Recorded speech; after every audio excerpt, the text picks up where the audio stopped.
అడుగుతున్నాను, నీకు దమ్ముంటే, ధైర్యం ఉంటే, నీకు ఎల్లవరుంటే దేవుని కొరకు వదిలి చూడు. దేవుని కొరకు వదలగలవా? నీకు ధైర్యం ఉందా?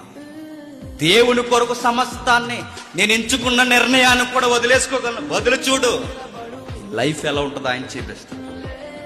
నమ్ము, ఇస్తాడు ఆయన ఖచ్చితంగా. ఇప్పటికి నీకు తెలియకుండా, తల్లిదండ్రులకు తెలియకుండా, ఎవరికి తెలియకుండా గుట్టుగా ఏదన్నా రహస్య బంధాన్ని నువ్వు కొనసాగిస్తే వదిలే దేవుని కొరకు, దేవుడు ఇస్తాడు నీకు ఖచ్చితమైన గిఫ్ట్. ఖచ్చితంగా ఇస్తాడు. అది నువ్వు ఆయనకి ఇంపార్టెంట్ ఇస్తే నీకు ఇవ్వనంత దేవుడు క్రూరుడు కాదు.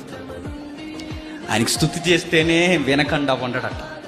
నువ్వు రాని పదాలతో మోకాల ప్రార్థన వేస్తేనే నీకు చెవి ఒక్కకుండా ఉండడట.